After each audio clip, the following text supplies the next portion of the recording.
தொடக்க நூல் அதிகாரம் 1. இதை பற்றிய என்னுடைய விளக்கம், என்னுடைய கருத்து.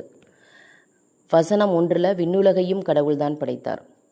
வசனம் 1 கடவுள் வெளிப்படுத்தியிருக்கிறாரு. விண்ணுலகிலிருந்து அவர் வரலை, விண்ணுலகத்தையுமே அவர் தான் படைத்தார். இன்னொன்று என்னென்னா, விண்ணுலகத்தை எப்படி படைத்தார், அதில் என்ன இருக்குது, இதை எதையுமே கடவுள் வெளிப்படுத்தலை. அதை நமக்கு ஒரு மறைவான ஒரு மறைபொருளாகவே கடவுள் வச்சிருக்கிறார்.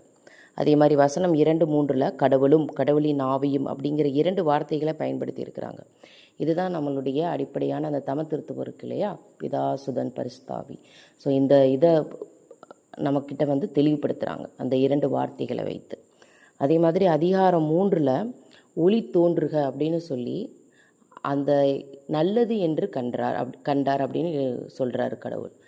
ஸோ ஒளி தோன்றுகங்கிறது வசனம் 3 இருக்குது. ஆனால் வசனம் 14, 16 தான் ஒளி பிளம்புகளை உருவாக்கியிருக்கிறார். அப்போ இந்த ஒளி பிளம்புகளுக்கு முன்னாடியே ஒளி தோன்ற வச்சிருக்கிறார். அப்போ இது அந்த வாக்கின் வல்லமைக்காண்டி தான் இந்த ஒரு வசனம் வெளிப்படுத்துகிறாங்க. அதே மாதிரி அதிகாரம் 14, 16 இந்த ஒளி பிளம்புகள் ஒளி தருவதற்காக மட்டுமே கடவுள் பயன்படுத்தி இருக்கிறார். அதே மாதிரி தான் நாட்களும், பகலையும் இரவையும் பிரிப்பதற்காக மட்டுமே நாட்களும் வருடங்களும் நேரங்களும் கடவுள் படைச்சிருக்கிறார். அதனால் நம்ம நாள், நட்சத்திரம், நேரம் இது எதுலையுமே எந்த சக்தியுமே இல்லை. கடவுளுடைய வாக்கில் மட்டுமே வல்லமை உள்ளது.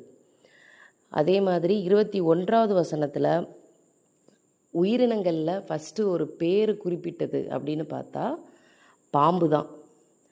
கடலில் பெரிய பாம்புகளும்னு சொல்லி அந்த பாம்பை தான் குறிப்பிட்டிருக்காரு. மற்றது எல்லாமே பறவைகள், விலங்குகள், ஊர்வன அந்த மாதிரி தான் சொல்லியிருப்பாங்க. ஆனால் பாம்புன்னு சொன்னது இந்த 21வது வசனத்தில் உயிரினத்தில் பாம்புன்னு சொல்லியிருப்பார்.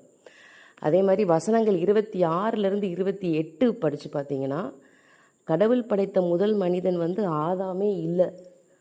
இது எனக்கு எவ்வளவோ தடவை நம்ம பைபிளை பற்றி நம்ம பார்த்துருப்போம், கேட்டிருப்போம். ஆனால் இது எனக்கு இப்போ தான் எடுத்து நான் படிக்கிற மாதிரி எனக்கு தோணுது. அப்பொழுது கடவுள் மானிடரை தம் உருவிலும் சாயலிலும் உண்டாக்குவோம், அவர்கள் கடல் மீன்களையும் வானத்து பறவைகளையும் கால்நடைகளையும் மண்ணுலகம் முழுவதையும் நிலத்தில் ஊர்வனை யாவற்றையும் ஆளட்டும் என்றார். ஃபஸ்ட்டு அதை அவர் சொல்கிறாரு, வெளிப்படுத்துகிறாரு. அதுக்கப்புறம்தான் கடவுள் தம் உருவில் மானிடரை படைத்தார். அப்போ அதை யோசித்து ரொம்ப ரசித்து அவர் மானிடரை உருவாக்கியிருக்கிறார். அதனால தான் மானிடருக்கு ஒரு பெரிய வல்லமையை கடவுள் கொடுத்துருக்கிறார். கடவுள் தம் உருவில் மானிடரை படைத்தார். கடவுள் உருவிலேயே அவர்களை படைத்தார். ஆணும் பெண்ணுமாக அவர்களை படைத்தார். கடவுள் அவர்களுக்கு ஆசி வழங்கி, பழுகி பெருகி மண்ணுலகை நிரப்புங்கள், அதை உங்கள் ஆற்றலுக்கு உட்படுத்துங்கள், கடல் மீன்கள் வானத்து பறவைகள் நிலத்தில் ஊர்ந்து உயிர் வாழ்பவன அனைத்தையும் ஆளுங்கள் என்றார்.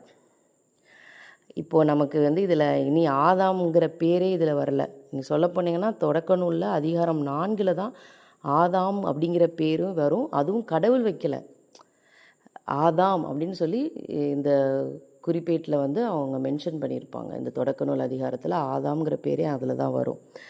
ஓகே இறை சமூகமே, நம்ம இன்னும் அடுத்த அதிகாரத்தில் இன்னும் நமக்கு என்ன வெளிப்பாடு நமக்கு தெரியுதுங்கிறத நம்ம பார்ப்போம். தொடர்ந்து இறை வார்த்தையில் இணைந்திருப்போம்.